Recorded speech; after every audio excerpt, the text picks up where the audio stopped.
The annual Thompson and Miller Holiday Gala was an exercise in opulence that bordered on the grotesque. The ballroom of the Pierre Hotel was suffocatingly warm, scented with expensive lilies and the metallic tang of chilled champagne.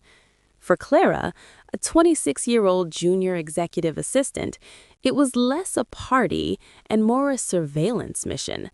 Her job was to remain invisible but omnipresent, holding Mr. Thompson's spare reading glasses, managing his introductions, and ensuring his glass was never empty but never too full. Richard Thompson was a man who viewed the world as a series of assets and liabilities. Clara knew she fell firmly into the column of depreciating asset, necessary, functional, but ultimately replaceable. She stood near a marble pillar, shifting her weight in heels that had pinched 3 hours ago, watching the sea of black tuxedos and sequined gowns ripple under the crystal chandeliers. Then, the sea parted. Evelyn Thompson entered the room. It wasn't just that she was beautiful, though she undeniably was, a striking woman in her early 40s with hair like spun gold pinned loosely back. It was the way she carried the silence with her. In a room deafening with networking chatter, she seemed to move in her own quiet orbit. She wore a dress of deep emerald velvet that absorbed the light rather than reflecting it, a stark contrast to the flashy sequins around her. Evelyn had seen photos of her on Richard's desk, stiff, formal portraits that looked more like proof of ownership than tokens of affection. In person, however, Evelyn looked tragic. Her smile was polite, perfected by years of practice, but it never quite reached her eyes. Those eyes, a complex hazel, scanned the room with a look of profound, exhausted boredom. Their eyes met across the room. It was a fleeting moment, perhaps half a second. Clara felt a jolt of electricity run down her spine, a sudden awareness of her own heartbeat. Evelyn's gaze lingered, her brows knitting slightly as if she had found something real in a room of fakes, before Richard placed a heavy hand on her shoulder, steering her toward a group of investors. 2 hours later, Clara reached her breaking point. Richard was deep in a monologue about third-quarter projections, and Clara slipped away, finding a heavy velvet curtain that concealed a door to the terrace. The winter air was a shock to the system, biting and clean. The city of New York lay sprawled below, a grid of amber and white lights. Clara leaned against the stone balustrade, exhaling a plume of white breath, finally dropping the professional mask she wore like armor. "I tried to find the Big Dipper earlier," a voice said from the shadows, "but the city is too bright. It drowns everything out." Clara jumped, nearly dropping her clutch. Evelyn was sitting on a stone bench in the corner, a cigarette unlit in her hand. "Mrs. Thompson," Clara stammered, straightening her posture. I'm so sorry. I didn't know you were out here. I'll leave." "Please don't," Evelyn said, her voice low and melodic, possessing a texture that the photos on the desk could never convey. "If you leave, Richard will send someone to find me. If you stay, I can claim I was having an important discussion with a staff member." She patted the empty space on the bench. "What is your name?" "Clara," she said, sitting down tentatively, leaving a respectful foot of distance between them. "Clara," Evelyn tested the name. "It means bright or clear, a fitting name. You were the only person in that room who looked like they were actually seeing things rather than just looking at them." "I was mostly looking at the exit," Clara admitted, the words slipping out before she could check them. Evelyn threw her head back and laughed. It was a genuine, unguarded sound that seemed to startle the pigeons on the ledge. "God, me too. 20 years of these parties, Clara. They don't get better." They sat there for 40 minutes. They didn't talk about the company. They didn't talk about Richard. Evelyn spoke of her studio in the Hudson Valley that she hadn't visited in 6 months, about the smell of turpentine and the way light hit the water in October. Clara, emboldened by the dark and the intimacy of the cold, spoke of her writer's notebooks, filled with characters who did the brave things she was too afraid to do. Why afraid? Evelyn asked, turning to look at her. The moonlight caught the sharp angle of her cheekbone. Because security is addictive, Clara whispered, and the rent in this city doesn't pay itself. Security, Evelyn murmured, looking down at the massive diamond on her ring finger. It's a heavy thing to carry, isn't it?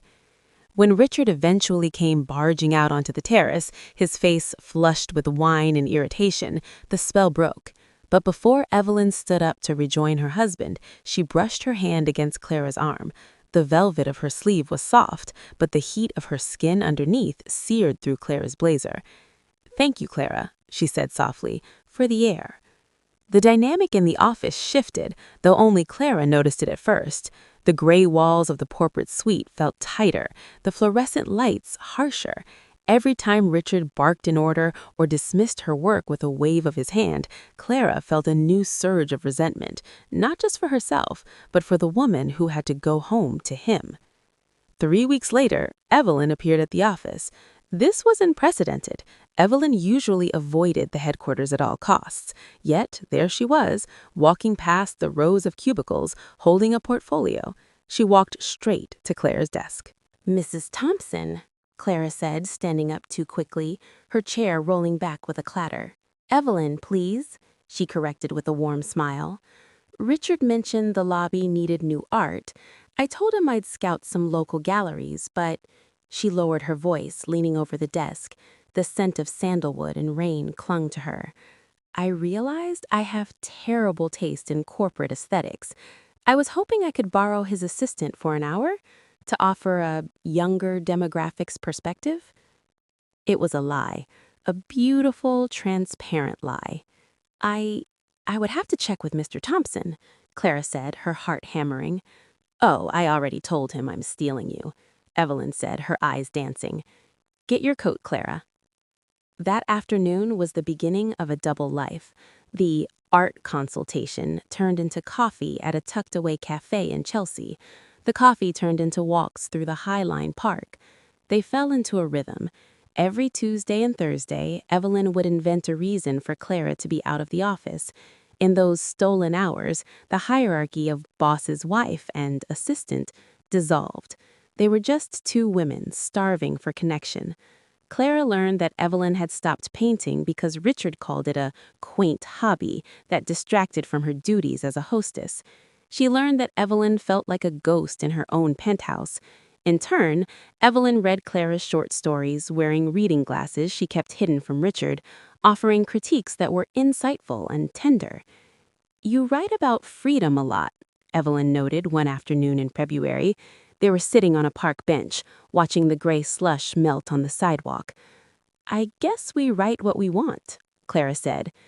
"We live the lives we think we deserve," Evelyn countered, her voice sad. She turned to Clara, her hand trembling slightly as she tucked a stray lock of hair behind Clara's ear. It was an intimate gesture, one that stopped time. "I think you deserve a very big life, Clara." Clara couldn't breathe. The air between them was thick with things unsaid. She wanted to lean in. Every nerve in her body was screaming at her to close the gap. But the shadow of the office tower loomed in the distance, a reminder of the precipice they were standing on. The breaking point came in April. It was a rainy Tuesday. Richard had been in a foul mood all week, a merger having fallen through. He had taken his frustration on Clara, barricading her in front of the entire boardroom for a formatting error on a slide deck. Humiliated, Clara had retreated to the break room to hold back tears. When she received a text from Evelyn simply saying, "Meet me at the gallery, the one on 10th, please," Clara didn't hesitate. She grabbed her coat and ran. The gallery was dimly lit, empty save for the attendant who was ignoring them. Evelyn was standing in the back room, staring at a large abstract canvas of violent blues and grays. She looked pale, her posture rigid. "Evelyn?" Clara approached slowly, water dripping from her coat onto the polished concrete floor. Evelyn turned. Her eyes were red. "He told me," she said, her voice shaking. "He told me how he spoke to you today. He laughed about it over lunch, said he needed to toughen you up." "It's fine, Evelyn. It's the job." "It is not fine." Evelyn's voice rose, cracking. She took a step toward Clara, her composure shattering. I can take his coldness, I can take the loneliness, but I cannot sit there and listen to him break you down. I can't do it, Clara. I can't watch the only bright thing in my life be extinguished by him. The silence that followed was heavy, charged with the energy of a dam breaking. The only bright thing? Clara whispered. Evelyn closed her eyes, exhaling a shaky breath. Don't you know? She asked softly. Don't you know that I count the minutes until Tuesdays and Thursdays? That I hate the weekends because you aren't there? Evelyn opened her eyes. They were wet, raw, and full of a terrifying hope. I have fallen in love with you, Clara, completely, inconveniently, desperately. Clara didn't think. The fear of losing her job, the fear of scandal, the fear of Richard, it all evaporated under the heat of Evelyn's confession. Clara closed the distance between them. She reached out, cupping Evelyn's face with both hands. Evelyn leaned into the touch as if she were starving. I love you too, Clara breathed. I think I have since the balcony. When they kissed, it wasn't tentative. It was a collision. It was months of repressed longing, of whispered conversations, of stolen glances, all pouring out at once. Evelyn's hands tangled in Clara's wet hair, pulling her closer, as if trying to merge their very souls. It was a kiss that tasted of rain and salt and salvation. The phrase everything changed is often used to describe sudden, chaotic events, but for Clara and Evelyn, the change was a slow, painful dismantling of their old lives. They didn't have an affair in the shadows. Evelyn, possessed by a newfound courage, refused to make Clara a dirty secret. 2 days after the gallery, Evelyn sat Richard down. She didn't ask for a divorce, she demanded it.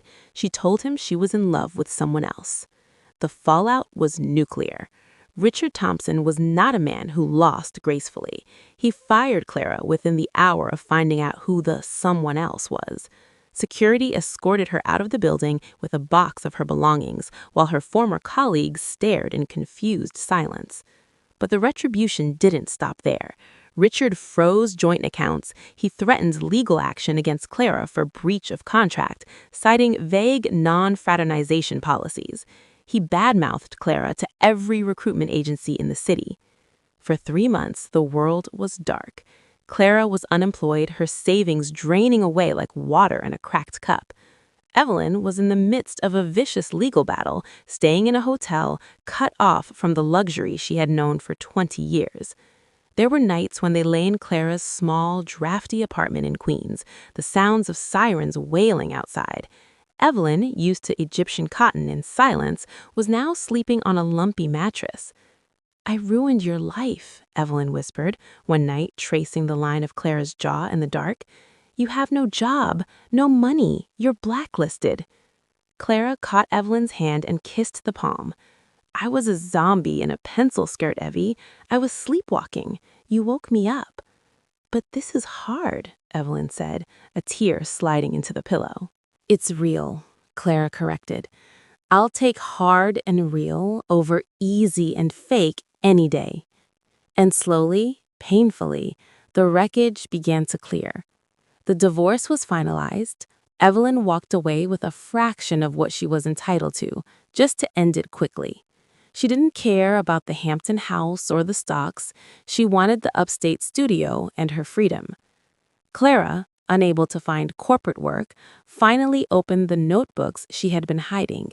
She started freelance copywriting to pay the bills, but in the evenings she wrote her stories. 18 months later. The light in the Hudson Valley was different than the light in the city. It was softer, golden, forgiving. Clara sat on the wooden porch of the small cottage, a laptop balanced on her knees. The email on the screen was a confirmation. Her short story had been accepted by a prestigious literary journal. It wasn't a fortune, but it was a start.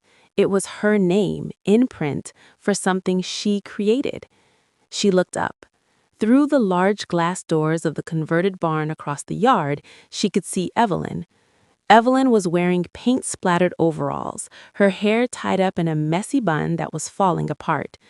She was attacking a massive canvas with a vigor Clara had never seen in the woman who used to stand silently at cocktail parties. The painting was vibrant, full of greens and golds, depicting a woman breaking through a surface of dark water, gasping for air. Evelyn stepped back to look at her work, wiping her hands on a rag. She looked up and saw Clara watching her from the porch. The smile Evelyn gave her wasn't the polite, practiced grimace of Mrs. Richard Thompson. It was a wide, radiant grin that crinkled the corners of her eyes. She waved, a gesture of pure, unadulterated joy. Clara waved back, her heart swelling so much it almost hurt. They had lost the penthouse, they had lost the status, they had lost the approval of high society. Clara was driving a 10-year-old car, and Evelyn was learning how to cook for the first time in her life, with disastrous, hilarious results. But as Clara looked at the woman she loved, standing covered in paint in a studio of her own making, she realized the title of their story was true. My boss's wife fell in love with me, and everything changed. Everything got harder, everything got messier, and for the first time in both of their lives, everything was absolutely perfect.